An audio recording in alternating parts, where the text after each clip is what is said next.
Hi, today I would like to talk a little bit about the game system to the SPI game Bulge. It follows a fairly conventional and standard format for a game of its time by SPI. It uses a case format. I don't know if you're familiar with that, but if you are, you'll know what I'm talking about. It's just a standard format that they used to present the rules to you. This is kind of an example of the units and unit types. Each unit or counter has a designation, its historical designation. It has its unit size and its type, and it has a combat factor at the bottom. Normally they would list a movement factor along with the combat factor, but in this case all units have a base movement of 5, a movement allowance of 5. On the back side is either a setup hex or a turn of entry for reinforcements. And let's see, we have the different types of units: armor unit, infantry, airborne, reconnaissance, and mechanized infantry. Sequence of play is fairly common for that for this type of game. I know you can't really see any of the detail at the moment, but anyway, sequence of play is: step 1 is a weather phase. Well, you'll determine the weather state. You'll find out how many air points you get and assign them to various missions. Then you'll have the German player turn. This is composed of a pre-movement combat phase where the German player may, at his option, attack any adjacent enemy units. The next phase is a German movement phase where he may move some, all, or none of his units as he desires and bring on reinforcements. Then we have the German post-movement combat phase, in which the German player must attack any adjacent enemy units that are in his zone of control. He can attack only one enemy unit, but he can use any of his units to attack that one enemy unit. And he must attack any or all units that are adjacent to his units. I'll have to work out the details on that. Anyway, the Allied player turn comes next, in which we have the Allied resupply phase, which is part of the air missions. You can resupply certain units that are out of supply using your air points. Then we have the Allied pre-movement combat phase, the Allied movement phase, and then the Allied post-movement combat phase, which you perform each of these the same as the German player turn. Then we have the victory determination phase, and then we have the end of turn game indication phase, where we just see if anybody has met their victory conditions. If not, we proceed to the next turn. Let's see, movement is fairly conventional. Each unit expends a movement point from its movement point allowance of 5 to enter a new hex. You move hex to adjacent hex, paying a terrain movement point cost. You have to stop when you move adjacent to an enemy unit, and you cannot move except as a result of combat after that. So the zones of control, which are the 6 hexes adjacent to a unit, are locking, so that units entering them may not leave except, as I said, as a result of combat. There is a special road and mechanized movement phase. Units using the various roads will gain the ability to move farther if they remain on the road and move from one hex connected by a road to another hex.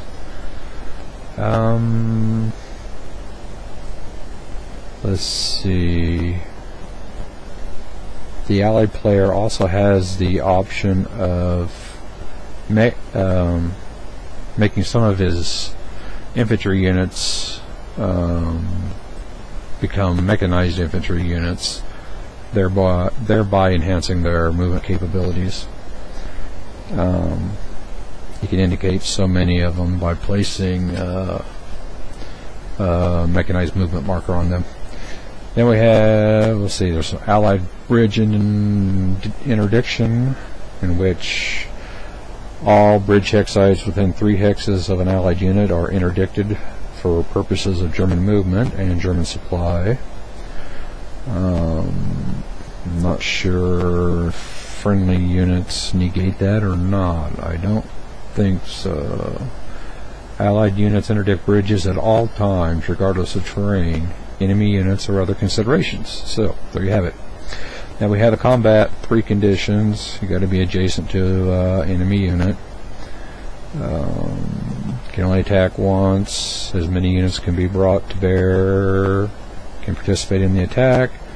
An attacking unit, even if it's adjacent to more than one enemy unit, may only attack 1 unit per combat phase. And you basically compare the attacking combat factors to the defender's combat factors. You'll subtract the defender from the attacker, and you'll use this differential on the combat tables. There are 2 combat tables, primary and a secondary. I believe the primary is more of a fluid maneuver type combat table. The results usually are less lethal. The secondary combat table, I think you have more unit losses and such. Anyway, I think in post-combat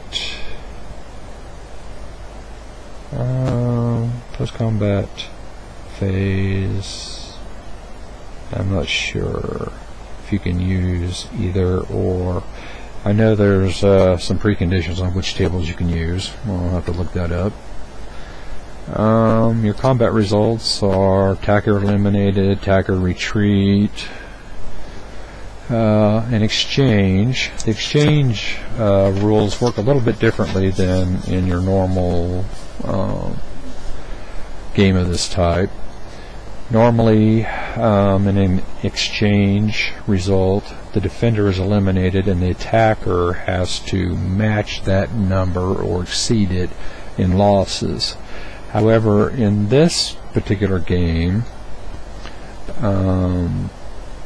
if no combination of attacking units has the same or less printed combat strength than the defending unit, the attacker suffers no loss. So basically, if you attack with a stronger unit and you get an exchange, the defender is eliminated, but your stronger unit is not. However, if you have a mix of, stronger or weaker units, then the weaker units will be eliminated and the stronger units will suffer no loss. Then you have defender retreat, defender eliminated, and then you have a contact result where basically both units remain in their respective hexes and cannot move next turn, and therefore must engage in combat during the post-movement combat phase. Then you have reinforcements, which come in off map. Supply, you have to trace a path of supply, 5 movement points or less from the unit to a road hex, and then the road hex has to be clear of enemy units and enemy zones of control to an off-map hex, or hex in the off-map of the road. Air interdiction and bridge interdiction, of course, can interfere with that. Then we have the German optional, if I can get down here so you can see what I'm talking about. We have the German airdrop, which is an optional rule. Historically, the Germans attempted, or actually did perform. My history's a little rough on this, but an airdrop behind enemy lines in an attempt to slow Allied reinforcements and to just cause disruption and confusion amongst Allied units. You have the option of performing that airdrop. The odds are very low of it succeeding. Basically, you have to roll a die, and you have to have a 1, I think. 1 out of 6. Anyway, you have rules for the German first turn surprise. All combats that they perform in the pre-movement combat phase are shifted 2 to the right, and in the post-movement they're shifted 1 to the right. Then we have weather, which affects the number of air points each player receives. Turn page here. Okay, what else we have? We have the rules on air power. You have to cross-index the game turn with the type of weather to determine how many air points each player gets, and each air point can perform only 1 mission per turn. You can have ground support, combat air patrol, air interdiction, and resupply for the Allies. And then we have the victory conditions, and then it just talks about the game map and terrain. All terrain effects are cumulative with respect to both movement and combat. So, and then we have basically reproduction of the counter sheet in case you're missing a unit or 2. Then we come to the terrain effects chart, which tells you the effects of terrain on movement and combat. You'll basically add a numeric value based upon the type of terrain the defender is in, thereby increasing his defense.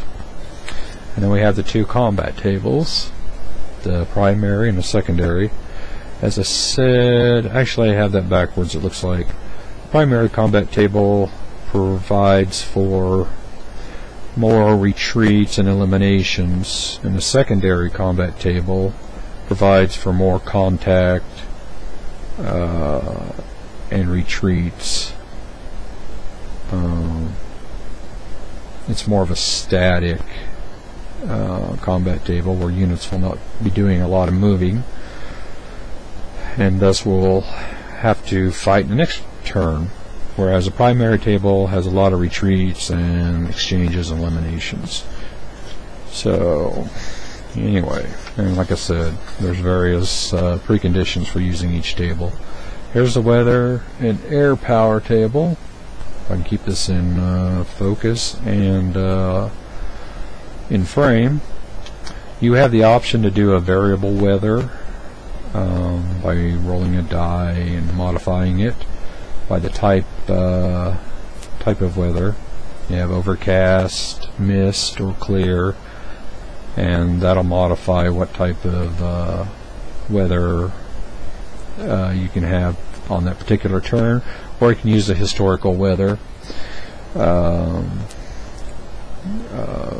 where the weather type is based on the historic weather type of that particular day of the campaign.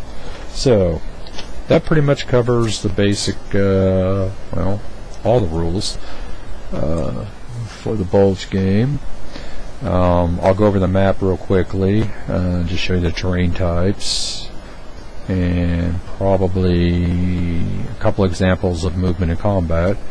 And then in the next series of videos, I hope to do a little bit of play-by-play.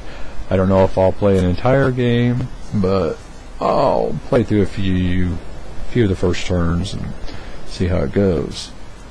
Let me get a pointing device of some sort. We have clear.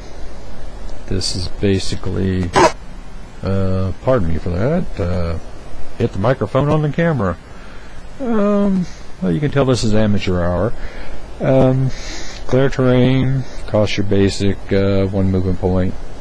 Rough terrain, which is, I don't know if I can give you a good example here. Rough terrain is this tan type terrain. We'll go back down in a jerky motion there. We have light woods, which, let's see. Can we see this one? This is a light woods hex. It's in the glare, so you probably can't see it as well as I'd like. You have heavy woods, and you have the various road hexes. Can we see this? Yes. So this hex is connected to this hex by a road. Moving from this hex to this hex, you will use the road movement and not the actual terrain in the hex. Then we have, let's see if I can get this. Up here we have town hexes, and you have the various river hex sides, bridge hex sides, and so on and so forth. So when I come back, I'll try to show you a couple of the units, and then I'll probably end the video and come back and show you some examples of play.